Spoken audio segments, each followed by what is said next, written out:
All right, so I want to take a moment to talk about what I've been viewing today on Facebook and in social media about the R. Kelly story, surviving R. Kelly, and how I, as a woman, knew from a very young age that someone who was older than me could take advantage of me and manipulate me. And my fear of being manipulated was so immense that I didn't even date men who were older than me, or I didn't talk to guys who were older than me, or I didn't, like boys who were older than me because I was so afraid of being taken advantage of. I was so afraid of someone being able to control me. And I don't know if all girls or all women are built with this mechanism to know that something isn't right. But I knew at, I would say, 13, 14, I knew around that age that older men would look at me and they saw a woman. And I'm not even curvy or womanly, or I was not as developed. I can say I've been my size my entire life. I've always worn like a size 1 or a size 2. As I got older and after I had my kids, I finally, like, I guess you would call it, filled out. But I was always the skinny one in my family. So men wouldn't necessarily look at me as being like something they were attracted to sexually, but the fact that I was just a woman in general, I knew that they looked at me in that way.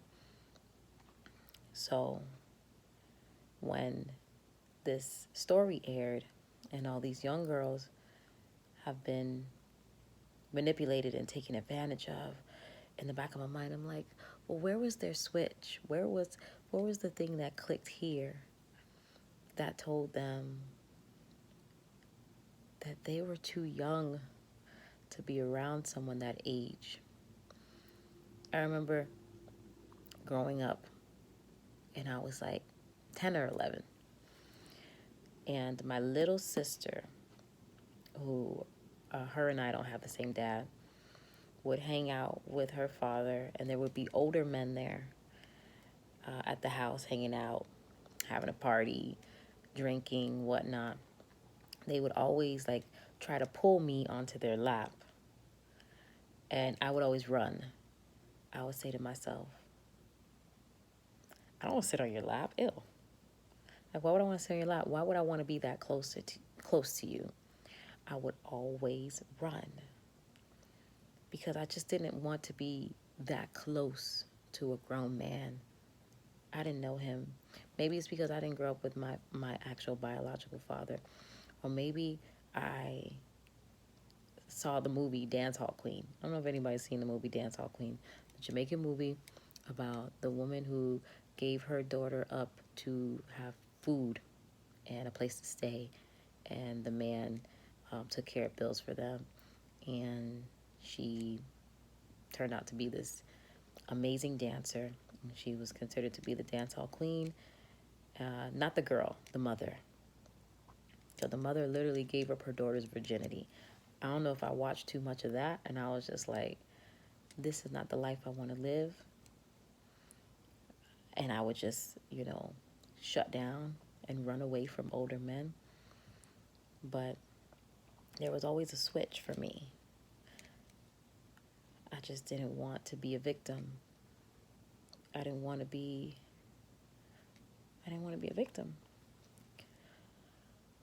So when I'm watching all these women willingly become victims, it scares me because children, and by children I mean 11, 12, 13, 14, 15-year-old girls, they are children. I have a child who's 12 and will be 13 this year. That is a child. There's no way he can make a decision for himself and say, I want to do this. I have friends, boys, guys who are in their 30s now who were raped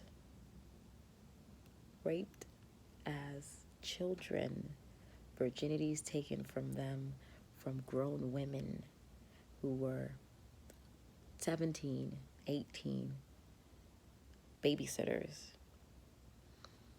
raped them at 11. And then I see these girls who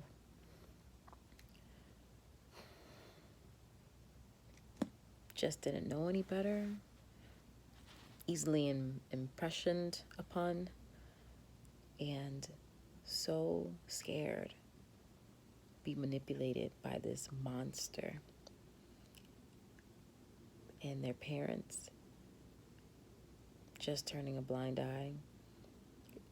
It made me realize how blessed I am to have the mother that I have. That woman saved me so many times from men who saw me as something they wanted to get close to for whatever reason.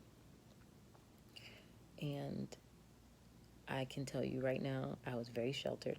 My mother wouldn't let me spend the night over anyone's house after I left elementary school. Once I got out of elementary school, the sleepovers were done. And she was very strict on sleepovers when I was in elementary school. I only slept over one girl's house, and that was Shannon Burton. I slept over her parents' house, and she only let me stay over there 3 times, ever. My mother never let me do sleepovers. She never allowed the opportunity for her to not protect me. And then I see all these children being plucked like flowers from their youth and their innocence. And they are so damaged because of the fact that their parents weren't willing to protect them, or they just saw a check. Like, I could not, if I can't be everywhere my sons are, I have to leave the responsibility in the hands of the people that I give the responsibility to, their fathers.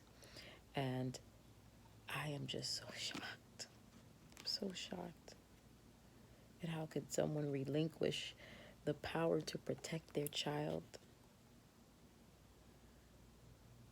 for a check. I'm so saddened by this. And now it all makes sense why my mom was so protective of me. It all makes sense. Because there are predators and people who I knew for a fact that I was naive. I was the yes girl. I was the, oh, of course, sure. I'll help you. Of course, sure. I'll walk home with you. Sure. I'll do this. Sure. I'll do that. I just had a great spirit about myself, and I was always saying yes.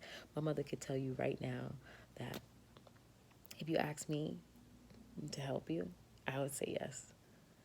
I would help you. I would walk with you. I would listen to you.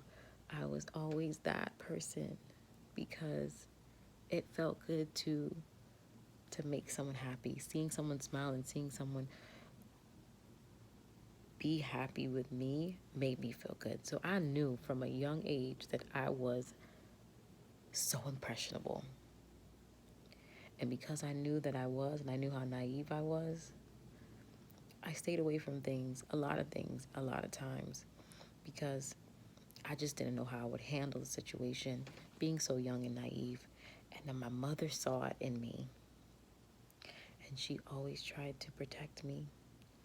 She always tried to help me make decisions. And as I've gotten older, because my mother knew these things about me, and she knew that I was easily influenced, she kind of kept me under wraps. She tried to keep me close to her. And now it feels like a lot of things that I've gone through in my life because my mother wanted to always keep me so close. I always felt like that safety blanket was there, that I could always fall and lean on my mother and lean on my stepfather, and I could always lean on them because they were always going to be there to catch me. That safety net was so important. And then sometimes I think to myself, like, they kept me too close. They kept me too close because sometimes they protected me too much. I didn't really get to go out and venture out and learn and live. I didn't get to do those things because I was always trying to be, just close enough that if something happens, I could always reach them. I was kind of sheltered. But sheltering me prevented a lot of things from happening to me. A lot. And I can only be grateful and thankful. I can only be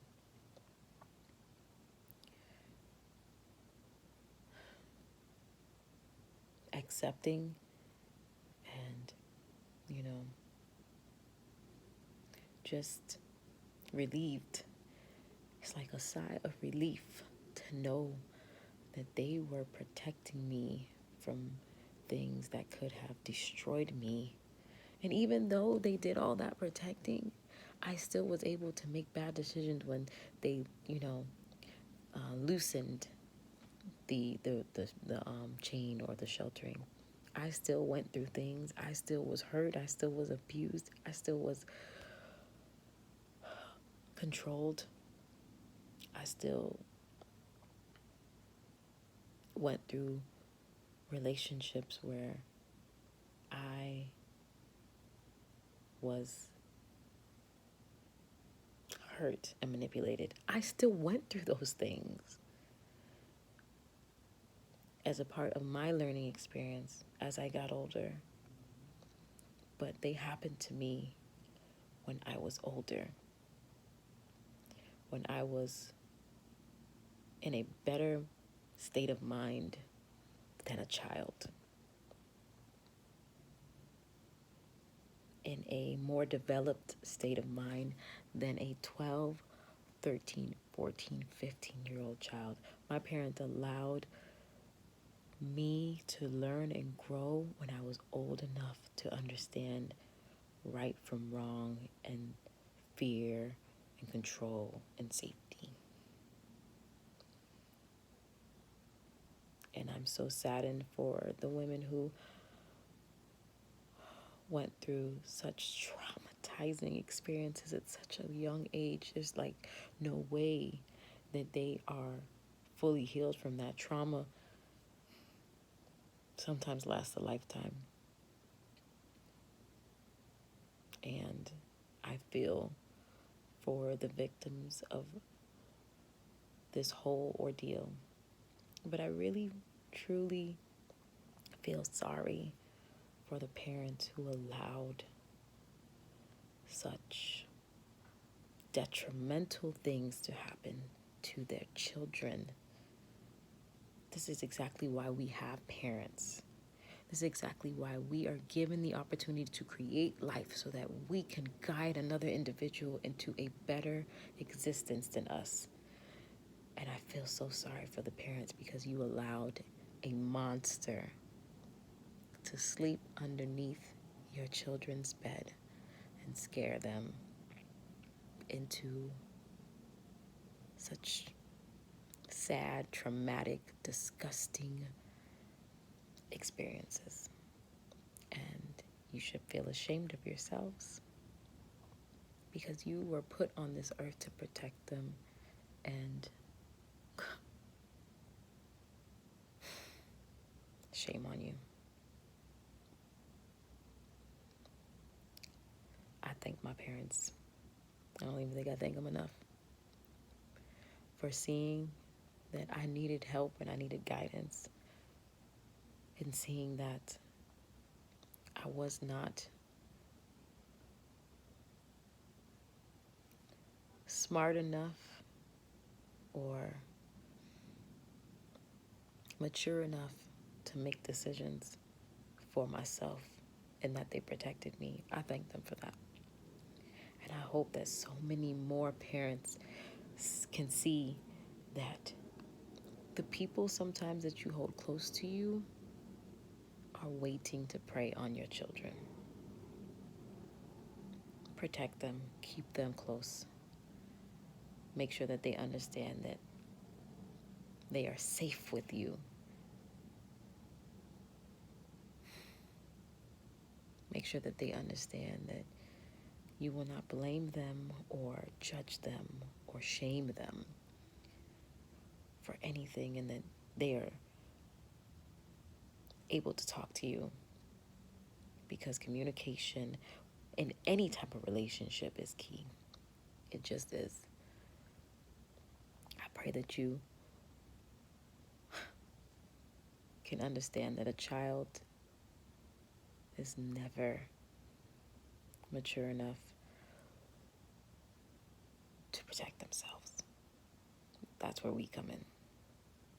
And I hope this reaches a few people so that they ask the right questions to their children, like, are you okay? Do you need me? Do you need me to listen? I am here to help. Don't ever think that you can't talk to me about something, because that's what I'm here for. And to be open with me. Just let your kids know that they are safe with you and that you'll always believe them.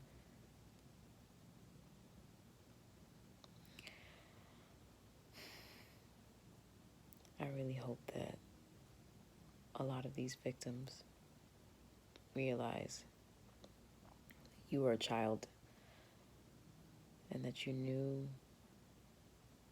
nothing about what was going on, and that someone should have protected you.